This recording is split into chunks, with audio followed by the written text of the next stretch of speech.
student. Today we are going to learn subject English standard 7. Topic is poem. The poem name is the part of speech. Anybody tell me what is meaning of part of speech? Anyone? कोणी सांगू शकते का मुलांनो? The part of speech म्हणजे काय?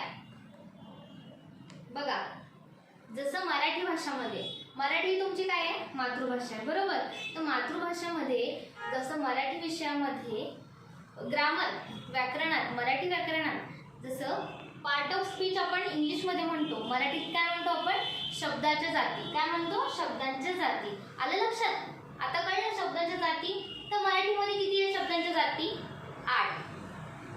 जसं मराठीमध्ये त्यांना नाव आहेत तसं इंग्लिशमध्ये पण त्यांना नाव आहेत, पण मराठी आणि इंग्लिशमधली दोन्ही नावं काय आहेत? वेगवेगळी आहेत. ठीक आहे. मराठीमध्ये आपण काय म्हणतो? पार्ट ऑफ स्पीच शब्दांच्या जाती किती कोणत्या आहेत बघा. नाम शिकलो आपण, नाम माहिती आहे तुम्हाला, नाम, सर्वनाम, क्रियापद, क्रियाविशेषण, विशेषण, शब्दयोगी अव्यय, उभयनामी अव्यय, हे झाले मराठी भाषेमध्ये शब्दाच्या जाती. आता इंग्लिशमध्ये काय आहेत ते आपण बघूया. इंग्लिशमध्ये जे प्रोनाउन्स आहेत ते काय आहेत ते आपण बघूया. ठीक आहे. तर सर्वप्रथम आपण बघूया आय म्हणजे काय. आय, वी, यू, ठीक आहे. ही, शी and it. He, she, it, and the last one is they. I म्हणजे काय? स्वतः. आय म्हणजे काय? स्वतः. समजलं? वी म्हणजे एक पेक्षा जास्त असतात, दोघ जण, आपण काय म्हणतो? We are. ठीक आहे. ते वी म्हणजे आपण, आम्ही.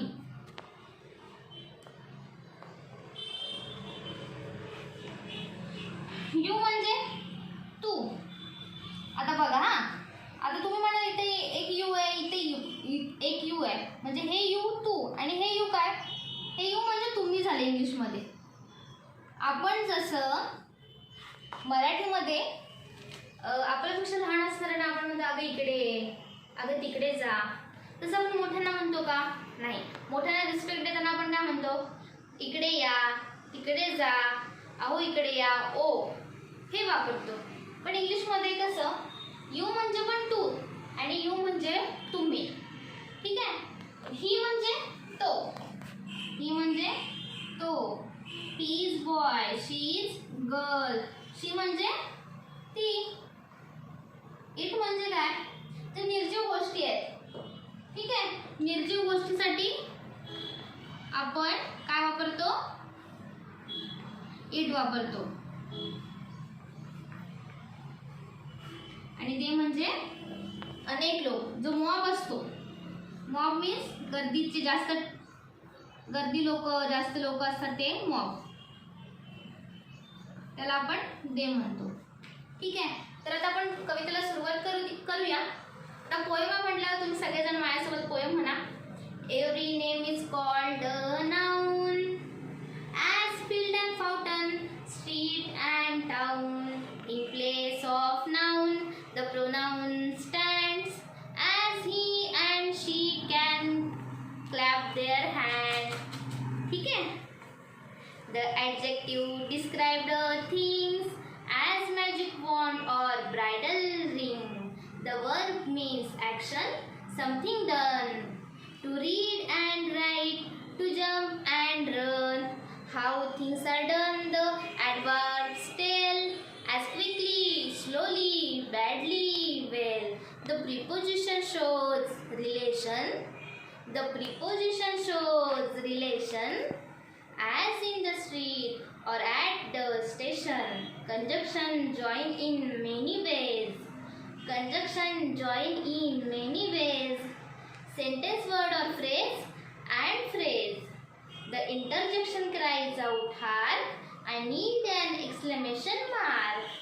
Though through poetry we learn how each of these make up the part of speech. Author is unknown आहे.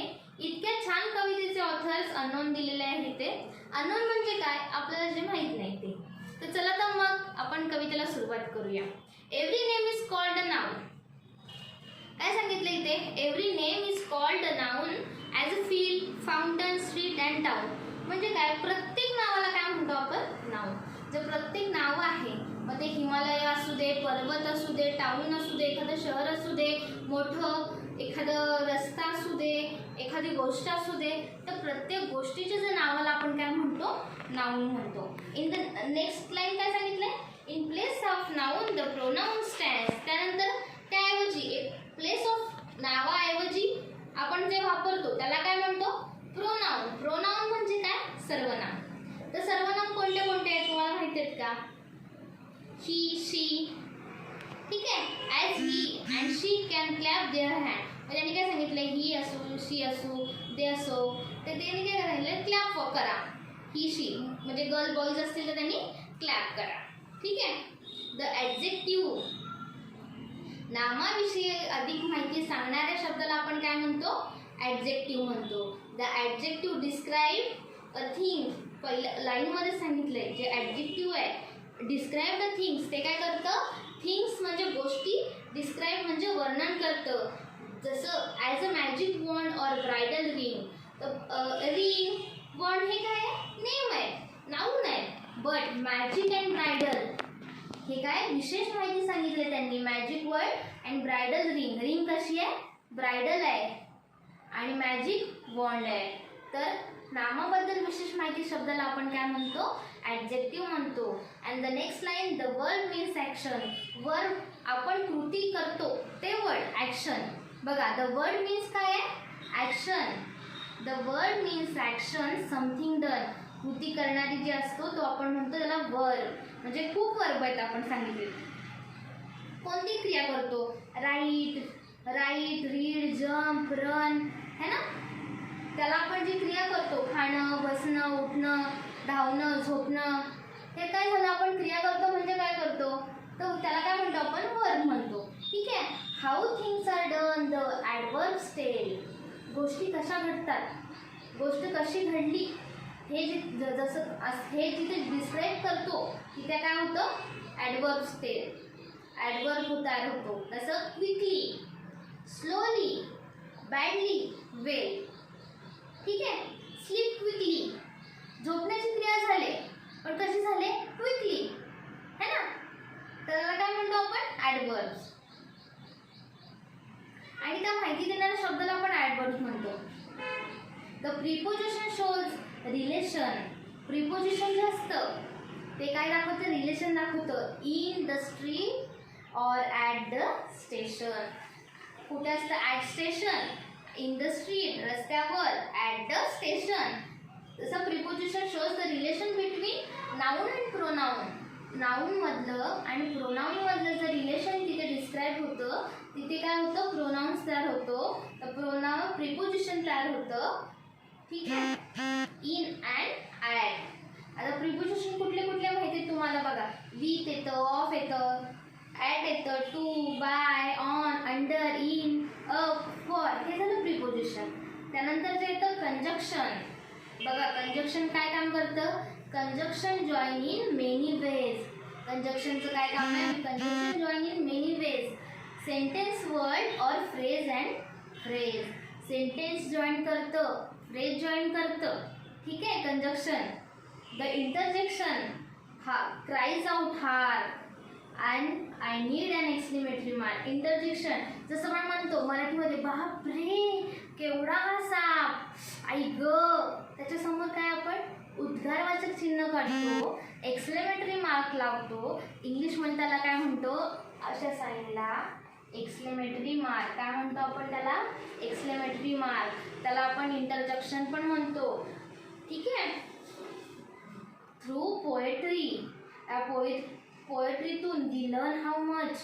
काय शिकलो आपण? We learn how much of this make up the part of speech. शब्दांच्या जाती इथे समजल्या आपल्याला. ठीक आहे. कोणत्या कोणत्या समजल्या आपण एकदा लिहून घेऊयात का? चला. तर बघा, आपण ओळखलं नाऊन, त्यानंतर होतं प्रोनाऊन,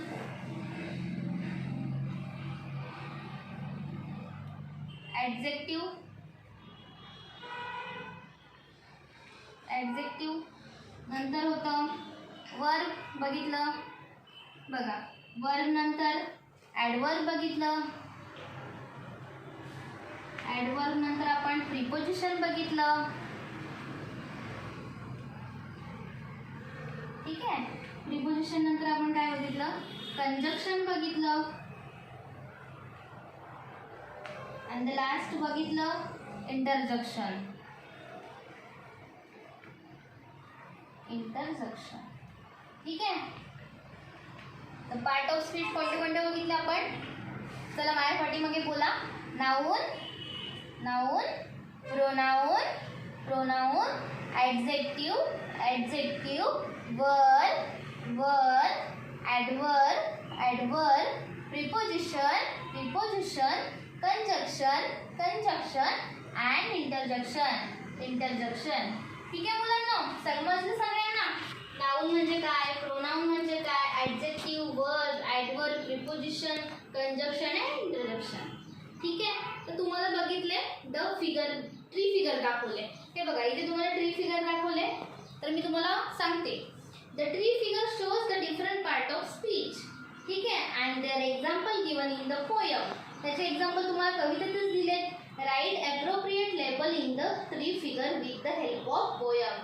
पोयमच्या साह्याने, या कवितेच्या साह्याने तुम्हाला काय करायचं आहे, ट्री डायग्राम मधल्या जागा फिल करायच्या आहेत. ट्री लेबल डायग्राम दिसते बघा. इथे तुम्हाला एक दिलेलं आहे नाऊन. तसं मी इथे ड्रॉ केलं नाऊन. नाऊनला 1, 2, 3 पानं आहेत. आता 3 नाऊन कोणते दिलेत बरं कवितेमध्ये? तर कुठले दिलेले दिसतात बघा, field, fountain, street and town. 1, 2, 3, 4 ते इथे नाऊन भरून टाकायचे. त्याच्यानंतर बघा प्रोनाऊन कुठे किती दिलेत आपल्याला, ही अँड शी, 2च प्रोनाऊन दिलेत आपल्या कवितेमध्ये, 2 प्रोनाऊन भरले. नंतर आहे वर्ब, वर्ब किती दिलेत, 4 वर्ब आहेत. Read, write, jump and run, 4 word दिलेत, आपण लिहिले 4 वर्ड 4 पानावर. नंतर दिले तुम्हाला ॲडजेक्टिव्ह दिले. ॲडजेक्टिव्ह काय आहे, ब्रायडल अँड मॅजिक. ठीक आहे. 2 ॲडजेक्टिव्ह दिलेत. त्यानंतर आपण दुसऱ्या साईडला जाऊया. आपण बघू शकतो ॲडवर्ब किती आहेत आपल्याकडे, 4 ॲडवर्ब आहे. कोणते कोणते, बॅडली, स्लोली, क्विकली अँड वेल. ठीक आहे. नंतर आहे प्रिपोजिशन कोणते, इन, ॲट. 2 प्रिपोजिशन आहे, इन अँड ॲट. इंटरजक्शन एकच आहे, हार्क. अँड कंजक्शन आपल्याकडे आहे 2, ऑर, अँड, ऑर आणि दुसरं आहे अँड. असं तुम्ही सगळ्यांनी तयार करायचे. हा तुमचा होमवर्क आहे. ही ॲक्टिव्हिटी तुम्हाला तयार करायची आहे, ट्री फिगर. ठीक आहे सर मुलांना? तर सगळ्यांना समजलं पार्ट ऑफ स्पीच काय, शब्दांच्या जाती समजलं का सगळ्यांना?